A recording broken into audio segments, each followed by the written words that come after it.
Here we are again today in studio with more $1 Million Business Answers for very tough business questions. And we are going to start out with my friend, Tom Garrett. Talk to me, Tom. Thank you, Myron, for the Q&A. A couple of questions. One, you've always said that every principle is a microcosm of another principle. Sure. Yesterday, I saw you about to take off in a Piper. I forgot the model. Oh, yeah. It's a Navajo. Navajo. Navajo, right? Navajo. On down to, I don't know, Sarasota or something like that. Wow. Okay, good. That worked then. Good. Yeah. So how has flying and what is it about flight and the principles related to that connects with so many other things, especially as it relates to business and income generation? That's such a great question. Now I get to geek out. Okay. So first of all, I used to not like flying, right? Which means I was scared because it didn't make any sense. It didn't make sense to me. So I'm one of those people, I want to know all the details. And so, like a dummy, I looked up how much does a 757 weigh fully loaded? 250,000 pounds, 250,000 pounds. That's crazy. How much does a 747 weigh fully loaded? 987,000 pounds, almost 1 million pounds, fully loaded, fuel, passengers, all that. They had to figure out how to keep the tires from blowing out on a 747 when it lands, and they figured out if they fill the tires with nitrogen, because nitrogen gets cold under pressure, when they land, the tires would get cold instead of getting hot. All of that did not help me want to fly anymore, right? But I decided the reason I was so unsettled when I got on an airplane was because it didn't make sense to me. But clearly it makes sense to people who fly airplanes, so maybe I should just take flying lessons. So I decided to take flying lessons to learn why it works. And there are so many principles. So I'm going to go to my digital blackboard. There are so many principles about flying, and I've got my flight instructor is here, so he can tell me any place I'm off base, because I'm sure I'll be off base. Okay, my friend who's also my he's not just my flight instructor, but he is my flight instructor. He teaches me, so he's teaching me stuff yesterday. Okay, so a couple things about an airplane. So, like if you have a plane, right? This is a very rudimentary airplane. You have a wing on this side, right? And then you have is that elevators back there? Is that what that's called? Elevators. Okay, that's what I thought it was. So, and then you got me up here doing Instagram. Okay. Okay. So the first thing I found out was the airplane wing is curved on the top. It's one of the reasons the plane will fly. What does that have to do with anything? I'm going to show you. So we're going to call this an air molecule. When the air molecule hits the front of this wing, it splits. Half of the molecule goes that way, half of it goes that way. The air molecule has to come back together at the exact same time at the back of the wing. Okay? So it splits, goes in half. But because the top of the wing is curved and the bottom is flat, it has a larger surface area on the top of the wing than on the bottom of the wing. And so what you have to do is, in order for it to get here at the same time, the half of the molecule that goes across the top of the wing has to travel faster than the half of the molecule that goes under the wing. Because it has to travel faster, it creates less pressure than the one under the bottom, so above the wing is an area of low pressure. But below the wing is an area naturally of high pressure. Well, guess what? It's a law of nature. High pressure has to flow to low pressure. Did y'all pick up what I just said? High pressure has to flow to low pressure. Now, in your life and in your business, what causes high pressure? I think we call them Williams. And for short, we call them bills. Right? Okay. What causes low pressure financially? Income, right? Or revenue, right? So we're going to call it income. So one of the principles that relates to flight is, in order for you to relieve your financial pressure and your business pressure, your income has to come in faster than your bills come in. One of the reasons people feel financial pressure is not because they don't make enough money, but simply because they don't make it fast enough. Everybody already makes enough money to be rich. They just don't make it fast enough. And because they don't make it fast enough, and what do I mean they don't make it fast enough? You are spending money all day, every day. All day, every day, and you get paid once a week, and you're wondering why you can't get ahead. You're on the wrong side of that equation. Here's what you gotta figure out how to do. How can I figure out how to get paid all day, every day, and all night, every night? If I can figure out how to get paid all day, every day, and get paid all night, every night, then all my financial pressure goes away. And then my finances can fly like an airplane. Okay, so you got the dashboard. So you got, inside the plane, you have the dash, right? And you have all kinds of instruments up here. You have your altimeter, right? That tells you how high you are, right? You have your ASI, which is your airspeed indicator, tells you how fast you're going in the air. You have your attitude directional indicator, which is your ADI. You got your compass, which tells you what direction you're going. There's a whole bunch of stuff. There's a whole bunch of stuff going on up there, okay?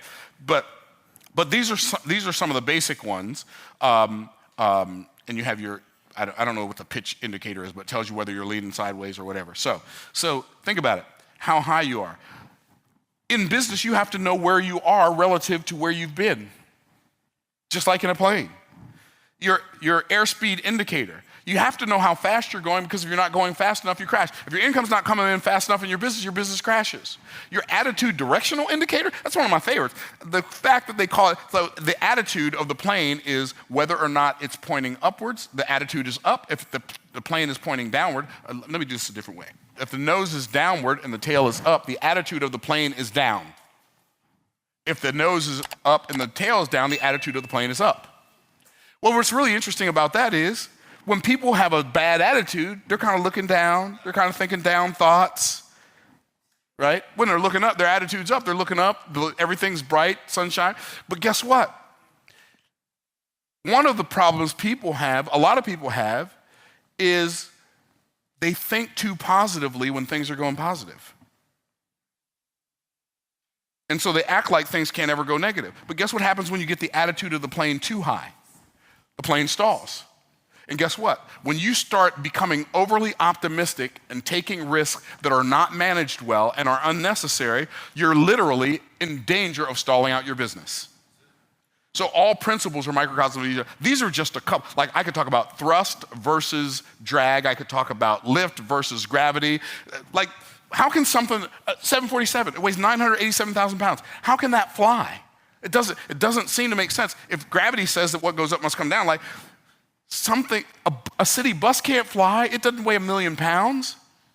So why does it fly? It flies because of aerodynamics, then thrust, and the thrust is greater than the drag. So when the plane's pushing this way with a propeller, or the jets is pushing this way, it's overcoming the resistance of drag. And that, combined with aerodynamics, creates lift, which pushes up, which is greater than gravity, which pushes down. What does that show us? The only thing that can supersede a principle is a more powerful principle. And so that's why it's important for us to learn from a principle-centered perspective. So those are some of the things that have to do with an airplane that also have to do with your life and your business. Was that helpful? Very, very helpful. So. The other question was related to something you spoke to a few moments ago, okay, about the child in you. Yes. Communicating with the little child in other people and connecting with more. Well, that's a profound thing. I'd never heard anyone even address that. Okay. I wonder if you could expound on how we might access that part in us more efficiently and more intentionally. Yes. Because that's profound. Well, first, to become aware is the first move, right? So you become aware of the fact that there's a little child in you and there's a little child in other people. And the little child in you is the part of you that has fun. That's the part that enjoys life. The stressed out part of you, no, they manufactured that, right? And so the cultural hypnotic societal mechanism created that to distract you. And so it has to do with not just utilizing it, but just trusting it. How are you going to utilize it more? Just trust that it's okay. we learned that we have to be impressive. We learned it from our parents. We learned it from our teachers. We learned it from our boss. Like everybody's trying to impress everybody. Well, being impressive is not very impressive, and it's certainly not impactful, because the reality is, any of us don't use deodorant, we stink. Anybody don't, like you don't take a bath, you're dirty, right? You don't brush your teeth, your breath stinks. Who's that? Everybody, right? So why not just go through life, instead of going through life trying to prove to people that you aren't as low as they think you are, or that you're higher than you think you are? Why don't you just go ahead and be who you are and let the chips fall where they may? I think that is, when I say let the little child in you, I'm like, sometimes the little child in me connects a little bit too much with the little child in me. But when I say that, I'm just talking about being real. I'm just talking about stop faking smart and faking cool so you'll be accepted. Like, I'm accepted in the beloved, which means I've received Christ as my Savior, so if God can accept me and I can't, then I'm literally saying my standard is higher than God's. How could that be possible? Or God accepts me and somebody else doesn't. I'm literally placing their opinion above his. You got a problem with me, you got a problem with the one who made me. Take it up with somebody else. I don't have any time for it. So God made us all unique, and it's really interesting because in Romans chapter 12, which we were talking about, which we were looking in the other day, one of the things it tells us that we should be doing as human beings in honor, preferring one another, right? If I'm preferring you, like if I'm seeking your best interest, I'm not trying to pull the wool over your eyes and make you think I'm something that I know I'm not. So hopefully that helps. My pleasure. All right, who's next? Tim, talk to me, brother. Super. Back to the Be Do Have. I know you're a big fan of Dr. Benjamin Hardy, and he talks about your future self. And so I'm on this journey. I really resonated with your story about going to Russell Branson's mastermind, sharing your ideas. Everyone's like, wow, oh my goodness, and we're mesmerized by what you had to say. And you're like, why are these guys so wealthy and, I'm here struggling to, You got a meager existence. Exactly. Yeah. So some Barely people had enough money to be in the room. Exactly.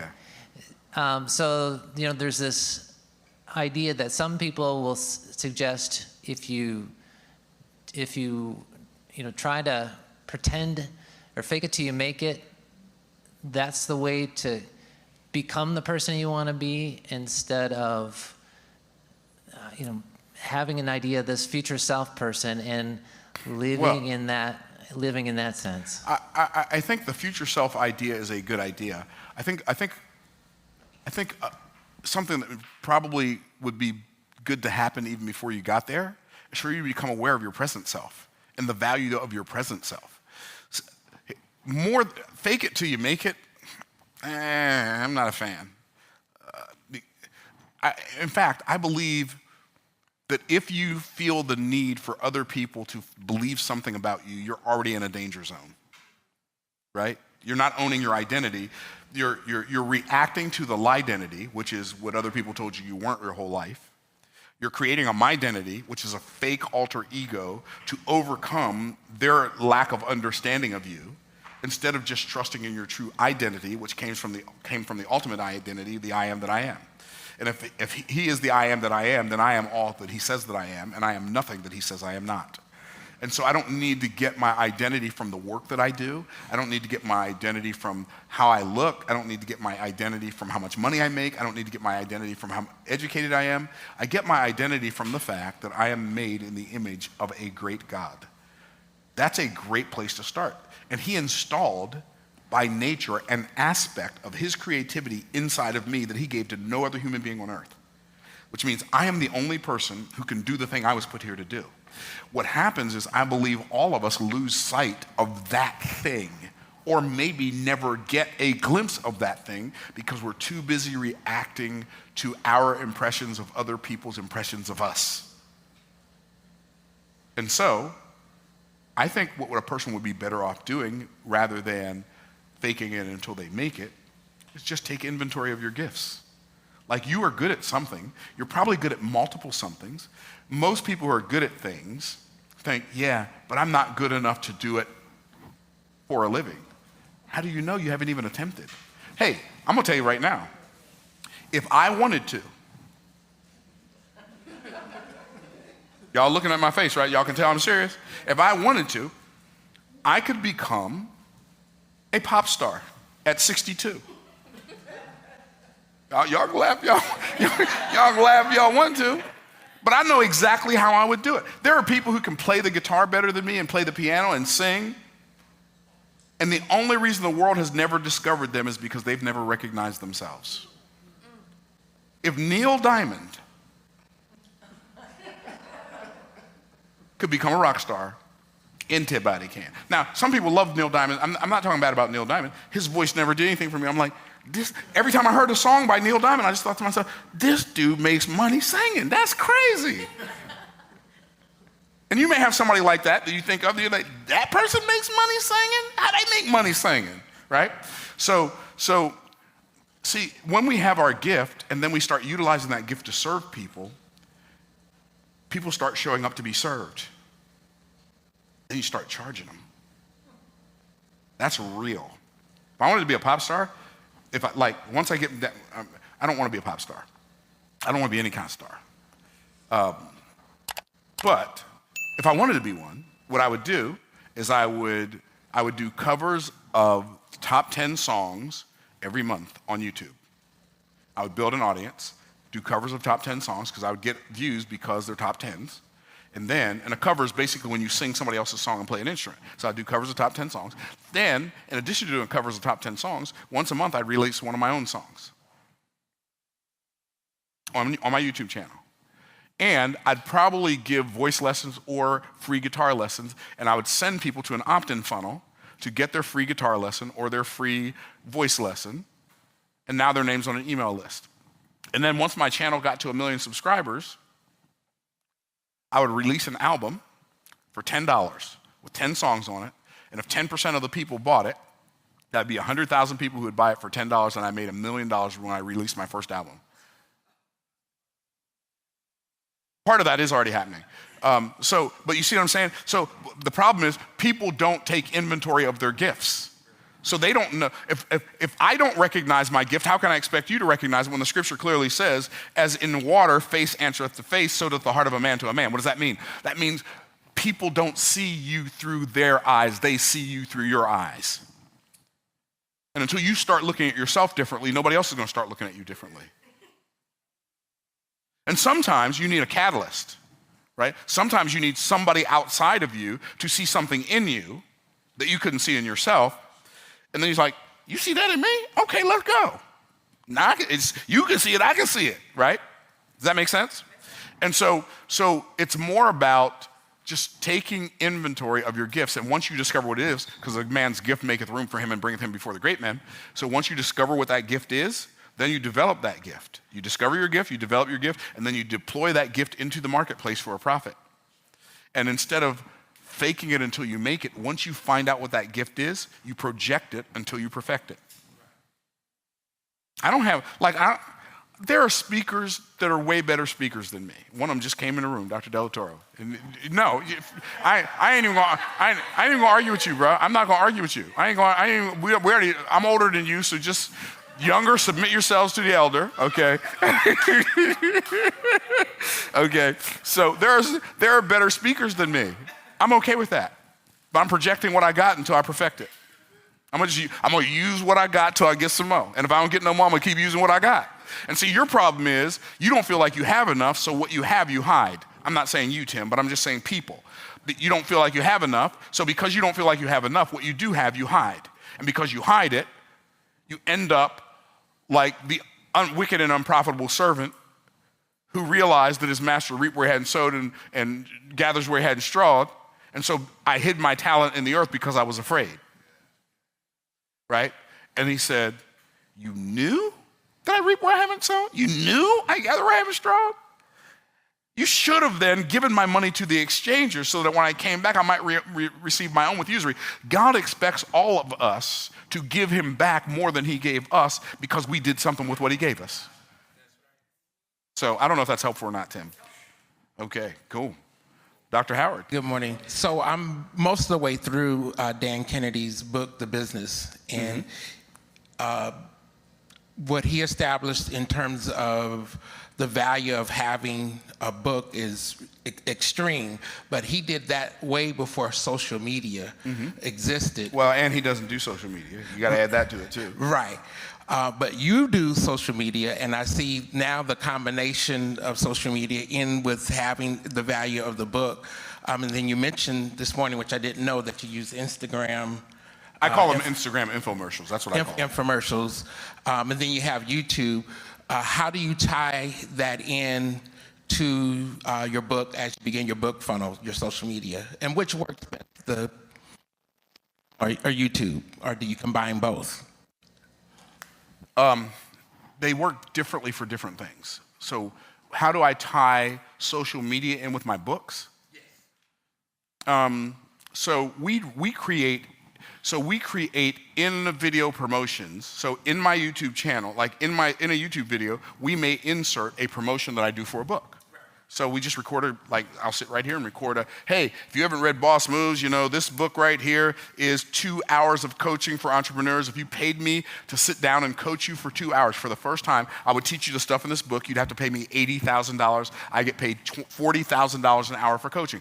You can pay me the $40,000 an hour. I'll take it. You can pay me $80,000 and talk to me for 2 hours, or you can buy this book for $30 plus $9.99 shipping and handling domestically and $25 shipping and handling internationally. I'm okay with either one. Do the one that serves you at the highest level, but this book will change your life. I've got one client up in Canada. He bought this book. He implemented what he read and in 2 months made $800,000 from these principles in this book that he paid $30 for. He came back and said, you know what? I think I need to join your inner circle, your $155,000 inner circle, because that helped me that much. I can't imagine what that'll help me do. And this dude has had, I'm pretty sure he's had $1 million day. I know he's had several multi-$100,000 days. So I might do a video like that, put it in a YouTube video where I just interrupt myself in the middle of a YouTube video and talk about that book. So that's one way I use social media. I might do a YouTube short. One of the things that you don't want to do on social media, though, you don't want to, every time you show up on social media, make an offer, right? So Gary Vee has the jab, jab, jab, right hook. So every time for every offer you make, you do 3 posts that just give people value. Well, I like give, ask. I want to make sure that I am giving people are not coming to my YouTube channel because they want to buy something from me. They're coming to my YouTube channel because they want to learn something from me.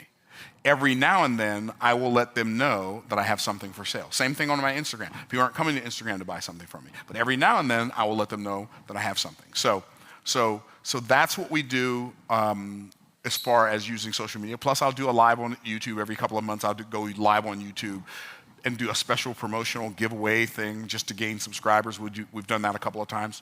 On Instagram, in addition to stories, I already told you how I take stories. Somebody posts a story about the Boss Moves book, then I'll take their story, post it in my story, and put a link to the book. So that's one thing that I do. Another thing I do, every now and then, I'll go live on Instagram. But when I go live on Instagram, I go live on Instagram to promote the Make More Offers Challenge. So that challenge, we probably have about 100 tickets sold so far. The tickets just come in every day, right? But when we get a little bit closer, I'll just do a push, do everything to get it up to 200-300 tickets sold, and then we do the challenge. So I use social media for that. I go live on Instagram like a live infomercial, like a telethon used to be on television, right? So that's how I use Instagram and YouTube. I think the most valuable thing that any of us can do on social media is what I call community service content, creating content that we created for the people that we're creating the content for the audience. My video content needs to be based on what they want to watch, not based on what I want to create. The biggest problem authors make, the biggest mistake authors make, they write the book they want to write instead of the book the marketplace wants to read. The biggest mistake entrepreneurs make is they go out in the marketplace, they sell the product or service they want to sell instead of the service or product or service the marketplace wants to buy. I don't have anything that I'm so in love with that I just have to tell the world whether they're willing to pay me or not. I can keep all that to myself. I want to write the books you want to pay to read. I want to create the courses you want to pay to learn. Right? So see, most business owners think of the marketplace. I think from the marketplace. I think from the marketplace, and then I come back and think of my knowledge base. What in my knowledge base can I use to serve this segment of the market? Is that helpful, Doc? So I don't know if this is the bigger question. So I really understand the value of the book, and then now you're showing the value of social media. So a lot of entrepreneurs are as the front for their, to gain more customers. Right. Is there value with definitely adding a book to that space, even though social media might get the job done? Well, they're two. It's like saying which is better, a hammer or a saw. It depends on whether you want to drive a nail or cut a board. Yeah, you mix it. So I think that's incredible. That's the synergistic effect of both is unparalleled. Nothing will promote your brand and create an army of customers or clients for you better than having a book that is well written that transforms somebody's life. So that's why, because an educated client or customer is your best customer. All right, Sharice, talk to me, sister. Good morning. Good morning. All right, so. It's all good. Okay, so it's actually a follow-up to a question I asked last week. Okay. All right, so we were talking about creating a story in the avatar and that concept. So in the past, you talked about either leading people towards pleasure or pulling them away from pain. Yeah. So my question is, how do you decide? Which one? Yes. Oh, that's easy. You only want to lead cold traffic so the purpose of leading people away from pain, the whole idea of leading people away from pain is not for the purpose of selling. It's for the purpose of generating leads. If you want to generate leads to cold traffic, let me define cold traffic. Cold traffic is somebody who does not know you exist. They do not know what you do. They did not know that you had a solution for their problem. They may not even know they have a problem. They probably know that part, but they may not. And so when you create a lead magnet, something free that you're giving away to somebody who does not know you, if you lead them towards pleasure, they will not trust you. If you attempt to lead them towards pleasure, they will not trust you. But if you attempt to lead them away from pain, they will. So instead of, let's say I teach business, so if I create a lead magnet that says 7 steps to 7 figures, that's not going to convert very well because people are going to say that sounds like a scam. But if I say the 7 biggest mistakes business owners make that keep them from 7 figures, that headline will probably get 10 times more people to say yes and give me their name and email address. So once they opt in and they consumed my lead magnet and it's impacted their life, which means I should never give away anything as a lead magnet that I could not have sold for a profit and they still would have been happy with it. If you give it away because it's junk, all you're doing is letting folks know that you got junk in your trunk, right? Junk, right? You sell junk. Well, I don't want to sell junk. So what do I want to do? I want to sell good stuff. So how do I sell good stuff? By giving good stuff away. That's why one of my favorite comments on my YouTube channel, I can't believe we get all this information for free. Exactly, that's the point. That's the point. So once they opt in, once they know you, like you, and trust you, then you can lead them towards pleasure all day long. My pleasure.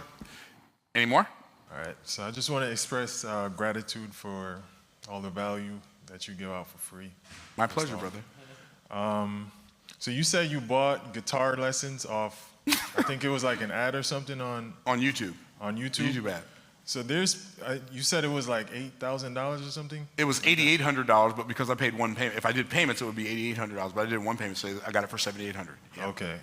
So there are people that are selling the same exact thing for probably like way less, maybe like $500 or something like that. Perhaps. That's potentially ostensibly true. Right. So why? What about that commercial made you, someone that can't afford it, want to? Okay, so a couple things. I do my best to never price shop. In other words, I don't ever want to buy something because of how much it costs or does not cost. Okay, so that's just side information to me, how much it costs. To me, the most important information is how much is it worth. So the thing that, first of all, it caught my attention because remember how I always talk about how everything is connected to everything else. Sometimes we just don't see the connection. Well, the people who created this course saw the connection between the guitar and language. So I've taken foreign language studies. I've studied Hebrew, like as an adult, right? And so the objective in language study is to get to a place of fluency in speaking and fluency in reading, right? So I've been playing the guitar since 1990, so I know how to play the guitar, and I know how to play bar chords, and I know how to play open chords, and I knew how to play scales some. Do you play the guitar? Is that what you're asking? Okay. Well, I'll get to that in a minute. So this guy talked about how he was a computer programmer, and he was stuck on his guitar, and he met this woman who taught him how to have fretboard fluency, so he could make the fretboard talk, basically. He knew where every note was on the fretboard. Like, okay, cool. And so he said, so I coded it into this software, so it's basically a membership site, and it teaches you a lesson, and then you mark where you are at 1 star, 2 star, 3 stars, or 4 stars, and then it tells you. It uses some accelerated learning techniques to teach you how to master the fretboard if you're an intermediate guitar player in 3 to 6 months and a year at the outside. Well, mastering the fretboard is something I've always wanted to do. I've always been fascinated by people who master the fretboard. But to be able to do it in 3 to 6 months, and I'm a high achiever, so if it can be done in 3 to 6 months, I already know I can do it in 3. And if I can't, I believe I can, right? So I'm that guy. So when it comes to buying a transformation to anybody, really, I believe, more information doesn't make it better. Cheaper price doesn't make it better. More rapid transformation is the thing that makes it better. And so the fact that they were talking to me about having fretboard fluency in 3 to 6 months if I'm an intermediate guitar player who already knows my chords, that had me at hello. They could have charged me $15,000 and I would have paid it, right? Because the rapid transformation is the thing that I was paying for, not just I want to learn how to play the guitar, or I want to learn scales, or I want to learn triads, or I want to learn bar chords, or I want to learn how to play any song. I wanted, when the language that they put it in, fretboard fluency, made so much sense to me. After I watched the ad and I booked the call, I already knew I was going to buy it. I knew I was going to buy it before I got on the call because it told me that I was going to get everything that I've always wanted in one place in the guitar. Does that make sense? So are you a music teacher? Do you teach music? I was asking that because it's kind of blurry to me how people struggle to sell something for $500 and somebody else sells it for $8,000? Yeah, it's like what are they doing? What are they doing different? Okay, so let me answer that question too, because that's a different question, if I may. May I answer that question too? The reason people struggle at selling things at a lower price is because they don't understand what they're selling. They think they're selling a guitar lesson. They think they're selling the product, or they think they're selling the course, or they think they're selling the service. They think they're selling the product, or they think they're selling the pieces. So they might name all of the things you're going to learn. You're going to learn triads. You're going to learn bar chords. You're going to learn power chords. You're going to learn 5-bar blues. You're going to learn the major scale. You're going to learn the minor scale. That's a bunch of stuff. There's nothing in any of that makes me want to buy anything. I don't want to buy somebody's product. I don't want to buy somebody's pieces. You get so many hours of your life with me. I don't want your person. Here's what I want. I want a payoff. The reason people who sell things for more money are able to sell things for more money is because, number one, they can clearly conceive what the payoff is going to be for the person they're selling to. Number two, they can clearly convey in their words what that payoff is going to be. If the payoff that they're conveying is bigger than the price they have to pay, they'll always buy. The reason the people who are struggling to sell their music lessons or whatever their thing is for $500, the reason they're struggling is because they're selling the lesson, they're not selling the payoff. They're not selling the transformation. The only thing anybody ever wants to buy is a bridge to get them to the destination that's otherwise impossible for them. Does that make sense? So would you say that whether or not, if you sell the transformation, Price doesn't matter. Whether they buy or not just depends on if they have the money. Correct. If you do a good job conveying the transformation in a way that they believe they can have it, the only thing, and if it's a transformation they desire, the only thing that would keep them from buying it is not having the money, and that doesn't stop everybody. Some people will buy even if they don't have the money. They'll figure it out. Just like we've all wanted stuff in our lives before that we didn't have the money for. What do we do? We figured it out. So when the transformation is important enough for them, they will figure it out. It doesn't matter what it is. Like when I bought my Rolls Royce, for instance, right? I wanted to get a loan. But if there's one thing I hate, two things I hate. I hate hassle and I hate wasting time. And so I'm filling out all these applications, all these people are saying, well, wait, we'll get back with you. I got sick of waiting. So I just wrote a check. I'm done. I'm done waiting. I don't want to use any more mental bandwidth. I don't want to think about this anymore. I gave y'all a chance to make interest off of me. You didn't do it. Shame on the devil and you, right? So people who, like for me, hassle, like I'll take my family to Eddie V's and I might pay $700 for dinner and give a $150 tip, which sounds insane for a meal, right?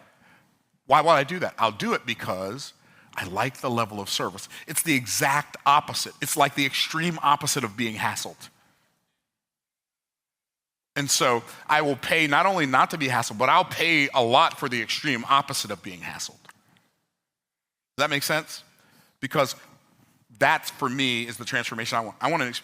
I love the food at Bahama Breeze. I love it. I love Bahama Breeze. They have this salad with the salmon in it.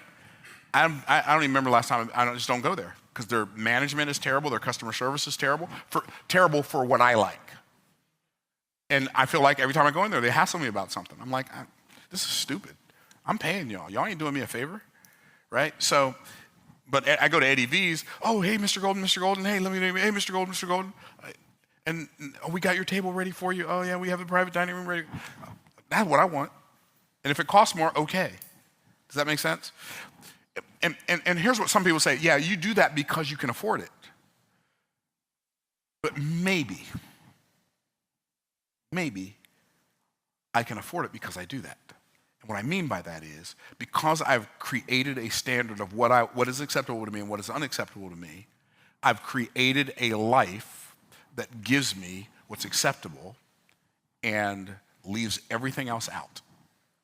Like anybody in here could raise the standard of what's acceptable for them. And I'm not talking about Eddie V's or flying private jets. I'm just talking whatever your thing is. Whatever the thing is you desire to have, decide this is the only thing that I'm willing to settle for. And whatever you're unwilling to settle for, just don't put up with it anymore. If I have to pay more, okay, I have to pay more. But at least when I'm done paying, I have what I want. Right? A lot of people, for instance, we got all these people running around here.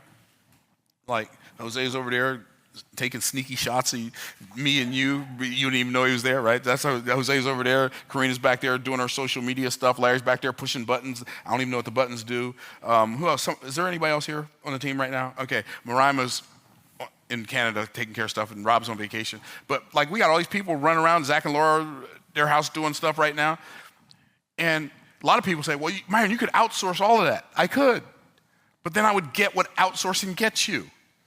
But if I got people who know I'm in it for them, and they know I care about them and their families and their stuff, and I have to pay more for that, now they'll care about me and my family and my stuff. Because every deed is a seed, every dollar is a seed, every thought is a seed that I'm sowing into the garden of my future. I only sow the kind of seeds for the harvest I want to reap. So hopefully that was helpful, Marquez. Great question, brother. Great question. Guys, I hope watching this Q&A was helpful. Hopefully somebody in the audience asked a question that you had and you got an answer you've been looking for. And we are going to do these videos. We're going to release at least one Q&A video a month, sometimes two, depending on what our schedule is. And I hope this helps. Make sure you share it with your friends that we do Q&A here live at MG Studios. We'll see you soon. Bye for now.